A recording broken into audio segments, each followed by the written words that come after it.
History isn't a straight line. It's a graveyard of false starts.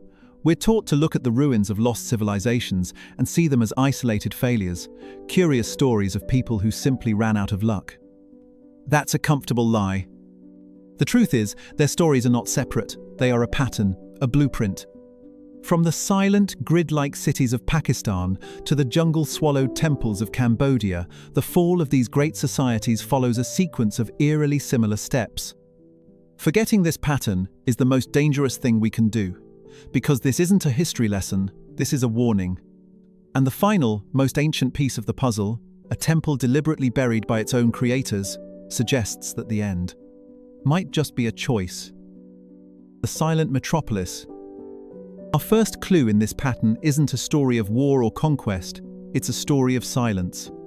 In the vast plains of Pakistan and India, a civilization flourished that was, in some ways, more advanced than any that had come before. They had city-wide plumbing when Europe was still living in huts. And then, they vanished from the face of the earth, leaving no evidence of war, no signs of struggle, just an eerie, deafening silence. This was the Indus Valley civilization. At its peak, it was the largest of the four great cradles of civilization, sprawling over an area larger than ancient Egypt and Mesopotamia combined. Its two greatest cities, Mohenjo-Daro and Harappa, were masterpieces of urban design, built on meticulous grid systems. But the true marvel lay beneath the streets. Nearly every home had its own private bathing area and toilet, all connected to a citywide network of covered drains. This was an engineering feat unparalleled for thousands of years. Even the Romans never achieved such a level of public hygiene. This was a civilization that valued order, cleanliness, and the well-being of its citizens. Yet, for all their genius, we know almost nothing about who they were. They left behind thousands of exquisite artifacts, most famously small soapstone seals intricately carved with animals and a mysterious script. This elegant writing system, with over 400 symbols, remains one of history's greatest enigmas. For a century, the world's brightest minds have tried to crack the code. The result? Nothing. It is a language with no known descendants, a library of human experience burned from our collective memory. Perhaps the most baffling aspect is what they did not build. Unlike the Egyptians with their grand pyramids, the Indus Valley has no monumental palaces or extravagant royal tombs. Their cities show a shocking lack of fortifications, and archaeologists have found remarkably few weapons. This paints a picture of a peaceful, egalitarian society. But this peaceful nature only makes their ultimate fate more confounding. Around 1800 BCE, this vast and orderly world began to unravel. The script vanished. The great cities began to empty. The leading theory suggests climate change altered a vital river, turning fertile plains into desert. But this fails to explain the sheer totality of the collapse. It doesn't explain why an entire culture, with its art, its language, and its way of life, would simply fade away, leaving behind perfectly planned cities with no final story to tell. The Indus Valley left a blueprint for urban living but erased the memory of the people who lived there. Their silence is the first piece of our puzzle. But what happens when the silence isn't a choice, but the result of a paradise turning into a tomb? The Kingdom of Empty Thrones. How does a civilization that mastered the stars suddenly forget how to write its own name? In the jungles of Central America, a culture flourished that developed mathematics and astronomy while Europe was still in the Dark Ages. Then, at the absolute height of their power, they collectively abandoned their magnificent cities and walked away into the jungle. This was the world of the Maya. For over 1,000 years, they had flourished. They were not one unified empire, but a network of powerful city-states, each ruled by a divine king who chronicled his triumphs on magnificent stone monuments. From these carvings, we know they were brilliant thinkers and fierce rivals. In cities like Tikal, whose stone temples soared hundreds of feet above the jungle canopy, the Maya achieved a level of sophistication unmatched in the Americas. They developed the most advanced writing system of their time, a complex script of over 800 hieroglyphs. They created a calendar of breathtaking accuracy and independently developed the concept of zero. They were, in every sense, a civilization at the peak of its power. And then, it stopped. The great unraveling began not with a bang, but with a sudden, inexplicable silence. Starting in the late 8th century, the meticulous carving of royal histories ceased. One by one, the cities of the southern lowlands stopped building. The last known date recorded in Tikal corresponds to the year 869 Common Era. After that, the historical record simply goes dark. For a society so obsessed with time and legacy, this sudden silence is the most alarming clue of all. Within a century, the cities that once held tens of thousands were deserted. The jungle, always waiting, began its slow work of reclamation, swallowing pyramids and palaces whole. Archaeological evidence points to a perfect storm, decades of drought, endemic warfare, and disease. Yet no single theory fully explains the abandonment. It doesn't explain why their entire political and social structure dissolved so completely. The Maya people themselves did not vanish, their descendants live on today. But their classical civilization, the world of divine kings and celestial calendars, was gone forever. The fate of the Maya is a haunting testament to the fragility of even the most brilliant societies. But while their collapse was a slow burn, our next case was brutally swift, leaving behind not a jungle-choked ruin, but an empty settlement and a single, cryptic word. The Vanishing Word, America's oldest cold case, isn't a ghost story, it's a story with no ghosts at all. It's the chilling disappearance of over 100 men, women, and children from the face of the earth, leaving behind only a single word carved into a tree. This is the enduring mystery of Roanoke. In 1587, English settlers landed on an island off the coast of modern-day North Carolina. Among them was Governor John White's own daughter, Eleanor Dare, who soon gave birth to Virginia Dare, the first English child born in the Americas. It was a symbol of a new beginning. But this fragile community was desperately short on supplies. Governor White sailed back to England for reinforcements, promising a swift return. He instructed the colonists that if they were forced to move, they should carve their destination into a post. He added a crucial detail. If they left under duress, they were to carve a Maltese cross above the name. He would not see them again for 3 long years. War between England and Spain made any return voyage impossible. When White finally landed in August of 1590, on his granddaughter's 3rd birthday, he found nothing. The site was empty. The houses had been carefully dismantled, not ransacked. Of the colonists, 90 men, 17 women, and 11 children, there was not a single trace. No skeletons, no graves, no signs of a struggle. Then, they found it. Carved into a post was a single uppercase word, Croton. Nearby, the letters CRO were etched into a tree. There was no Maltese cross, no sign of distress. Croatoan was the name of a nearby island and the friendly Native American tribe that inhabited it. It seemed a clear message, but violent storms prevented White from ever reaching the island. He was forced to return to England and would die without ever knowing the fate of his family. For over 400 years, the question has remained. Did they peacefully assimilate with the Croatan people? Or did they meet a more sinister end? Despite centuries of searching, no definitive proof has ever been found. The story exists as a perfect void. The colonists of Roanoke left a riddle with no answer. Theirs was a new society swallowed by a continent. But other civilizations vanished long before them, leaving behind clues not of words, but of giants. The giants who came before the Maya and the Aztecs, a mysterious culture rose from the swamps of the Mexican coast. They left no written history, only colossal stone heads staring into eternity, monuments to the civilization that wrote the first chapter of Mesoamerican history and then vanished. They are known to us as the Olmec. We have no idea what they called themselves. They are a civilization without a name, a foundational culture whose own identity is a complete blank. What they left behind, however, is anything but. Scattered across their former heartland are 17 colossal heads. Each is carved from a single massive boulder of volcanic basalt, quarried over 90 miles away. The largest stands nearly 11 feet tall and weighs an estimated 50 tons. With no wheeled vehicles and no beasts of burden, the Olmecs somehow transported these monumental stones through miles of dense, swampy jungle. It was a logistical feat so immense that for decades, scholars refused to believe it was possible. These are not generic faces. They are distinct, individual portraits, likely of powerful Olmec rulers. They are intimidating, conveying a sense of immense authority, yet the names of these kings are completely lost. They are the only royal portraits left from a kingdom without a history. The Olmec legacy goes far beyond these stone giants. They were the mother culture of Mesoamerica, likely the first to practice ritual bloodletting, build earthen pyramids, and master a sophisticated calendar. The Maya and the Aztecs inherited fundamental aspects of their worldview from the Olmec. They were the genesis of their world. Then, around 400 BCE, their world ended. After nearly 1,000 years of cultural dominance, their major centers were abandoned. But this was not a quiet fading away. Many of the colossal heads were systematically defaced and ceremoniously buried. It was an organized destruction of their own most sacred symbols. Was it an uprising? A conquest? A ritual? We don't know.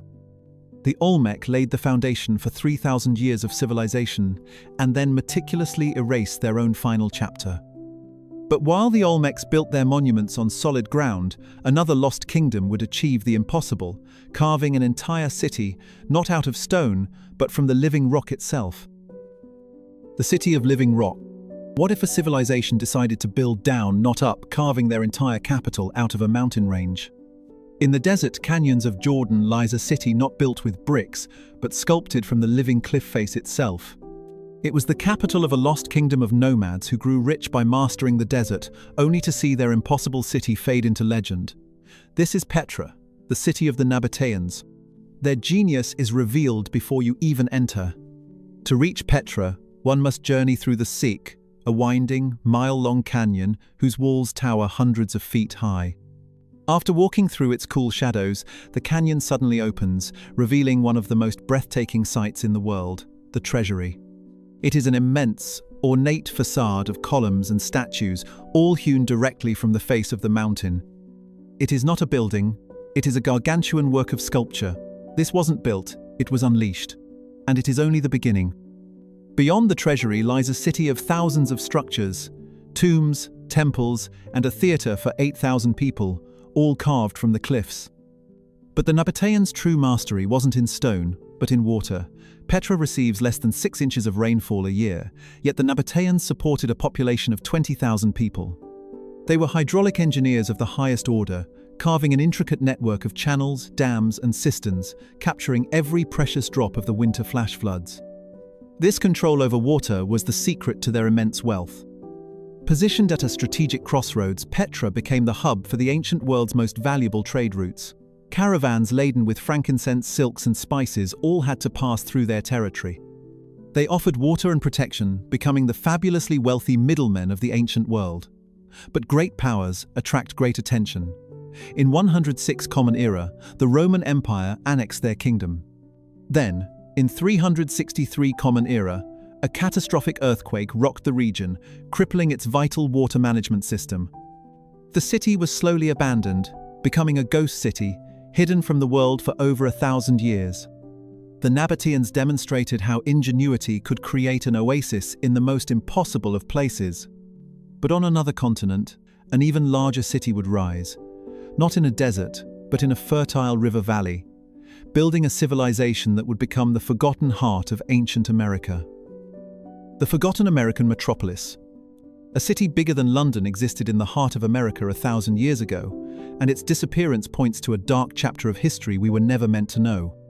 This is the story of Cahokia, the lost capital of a forgotten American civilization. For 600 years it lay hidden in plain sight, its monumental structures dismissed as natural hills. It was only through modern archaeology that the true scale of what was lost became clear. At its peak around 1100 Common Era, Cahokia was a powerhouse. Its population is estimated to have been between 10,000 and 20,000 people. The city covered nearly 6 square miles and was dominated by 120 massive, man-made earthen mounds. These were complex structures built with immense precision, basketful by basketful, over generations. The society that built them was highly organized, ruled by a paramount chief. That chief ruled from the top of the city's most colossal structure, known today as Monk's Mound. A 4-tiered pyramid of earth, it remains the largest prehistoric earthwork in the Americas, with a base larger than that of the Great Pyramid of Giza. From this vantage point, the chief would have looked out over a sprawling city that included a 40-acre grand plaza and mysterious circular structures. These wood hangers functioned as sophisticated solar calendars, aligning perfectly with the sunrise on the solstices and equinoxes. For centuries, Cahokia was a beacon of culture and power, the pinnacle of the Mississippian culture. And then, for reasons that remain entirely unknown, the people walked away. The decline began around 1200, and by 1350, the city was completely deserted. Why? There are no signs of a foreign invasion or catastrophic plague. Some theories point to environmental degradation, that the Cahokians exhausted local resources. Others suggest political collapse, that the belief system holding their society together simply fractured. But all are just theories. The civilization of Cahokia rose from the earth and then returned to it. Theirs was a society of builders, but not all lost civilizations leave behind such monumental clues. Some are swallowed, not by earth, but by fire and water, leaving behind a riddle that would echo through the ages. The riddle of the labyrinth. Europe's first great Bronze Age civilization was a society of artists and sailors so advanced, their very existence was once dismissed as myth. They built palaces so complex they inspired the legend of the labyrinth, only to be wiped from existence by a cataclysm that may have spawned the legend of Atlantis. They were the Minoans. Their capital was Knossos, a sprawling, multi-story palace complex on the island of Crete. It was a maze of royal apartments, workshops, and massive storage magazines.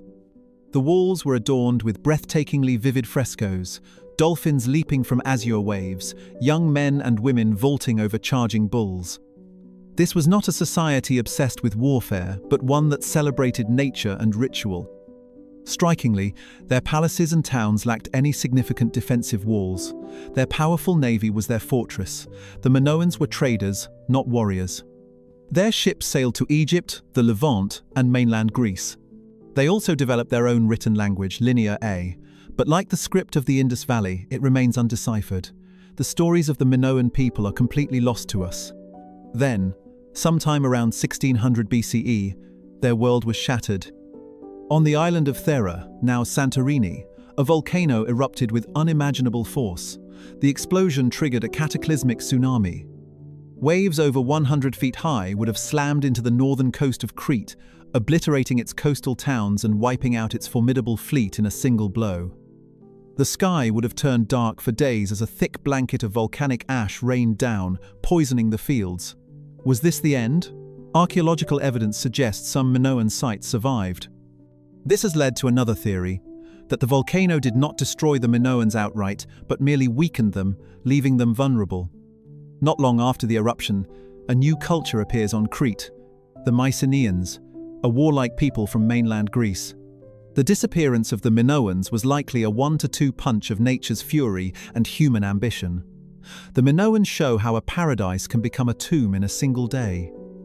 But while they were brought down by forces beyond their control, other great empires would collapse from within, their centers of power fading into obscurity.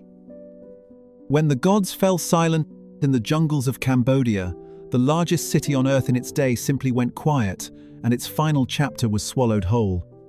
This is the story of Angkor, the capital of the mighty Khmer Empire, a civilization that transformed a floodplain into a sprawling hydraulic city, and then vanished.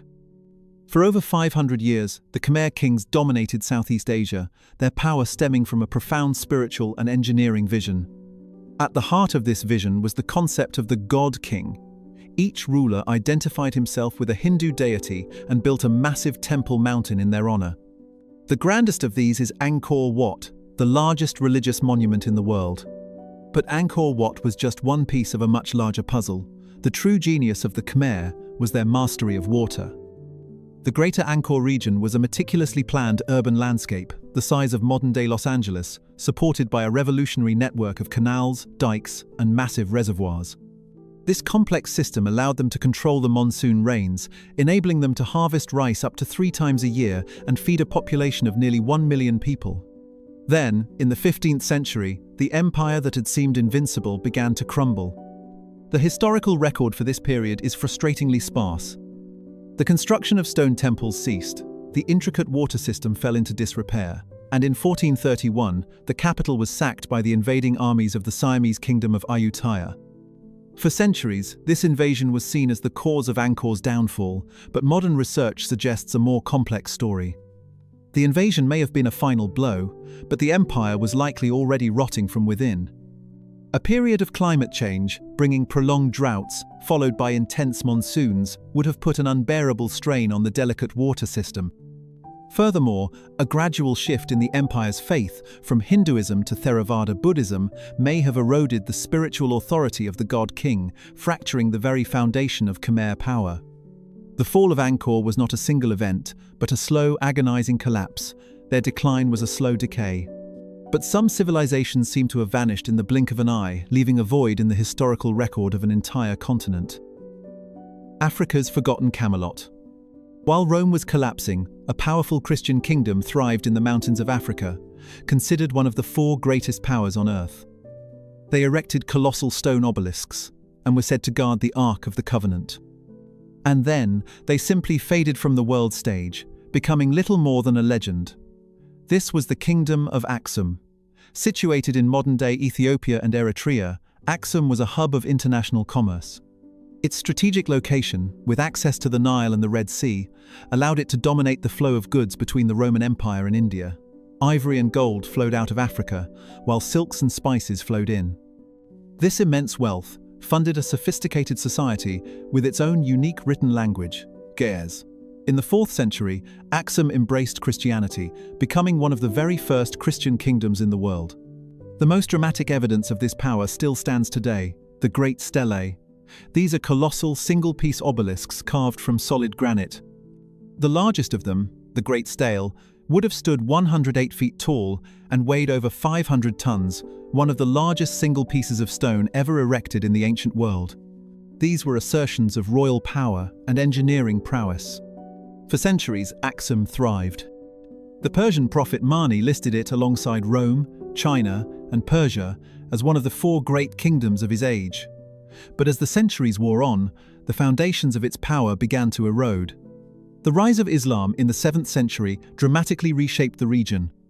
As Arab powers came to dominate the Red Sea, Aksum's control over its trade routes was severed. It was cut off from the world. Compounding this was a period of catastrophic climate change. Prolonged droughts crippled the kingdom's agricultural base, forcing its people to retreat deeper into the isolated highlands. The great kingdom of Aksum didn't fall, it simply receded from view, leaving a historical void. But what if a civilization's greatest mystery is not its collapse, but its very beginning and the deliberate decision to bury its own monumental genesis? The temple before time history has a clear order. First, we learned to farm, then we built cities, and only then did we build great temples. A discovery in Turkey has shattered that timeline, revealing a massive temple complex built by hunter-gatherers 7,000 years before the pyramids. And the greatest mystery isn't who built it, but why they deliberately buried it. This is Göbekli Tepe, the site that rewrites the story of human civilization. Unearthed in the 1990s, the site is a sprawling complex of massive stone circles. At the center of these circles stand pairs of enormous, T-shaped limestone pillars, some reaching over 18 feet tall and weighing more than 16 tons. They are stylized representations of human figures, complete with carved arms and hands. The surfaces are covered with intricate reliefs of formidable animals: lions, boars, foxes, and vultures. This was a sophisticated and deeply symbolic world, a cathedral of the Stone Age. Dated to around 9600 BCE, it is thousands of years older than Stonehenge. This presents a profound riddle. The people who built Göbekli Tepe were not farmers, they were hunter-gatherers. How did a society of nomads manage to organize the immense labor required? This discovery turns the old narrative on its head. It suggests that it was the intense, shared need to build a sacred place that may have been the true catalyst for civilization. Perhaps it was the temple that created the city, not the other way around. After centuries of use, an even greater mystery unfolded. Around 8000 BCE, the people who worshipped at Göbekli Tepe did something inexplicable. They buried their own creation. This was not a gradual abandonment. The evidence shows it was a deliberate, careful act. The stone circles were intentionally backfilled with tons of dirt, animal bones and stone chippings, entombing the entire complex as if it were a massive time capsule. Why would a civilization invest so much effort into creating a monumental center of their world, only to meticulously bury it? From the Indus Valley to Göbekli Tepe, the pattern becomes clear. Climate change shatters stability, belief systems fracture. Trade routes that feel permanent are severed overnight. One by one, the pillars that hold up a world collapse. We see their empty cities and call them mysteries. But the truth is, we know exactly what happened to them. Their silence isn't a riddle from the past, it's a diagnosis for the future. We build our world on the same foundations. They did a stable climate, a shared story, and interconnected economies. We tell ourselves we are different, that we are permanent. But what undecipherable message will we leave behind in the dust? The most uncomfortable question isn't what happened to them, it's whether we're choosing to ignore the same warnings they did. Let me know in the comments, which of these fallen civilizations do you believe holds the most urgent lesson for us today? These are the stories we can't afford to forget. Subscribe for more deep dives into history's greatest warnings and continue this crucial conversation in the comments below.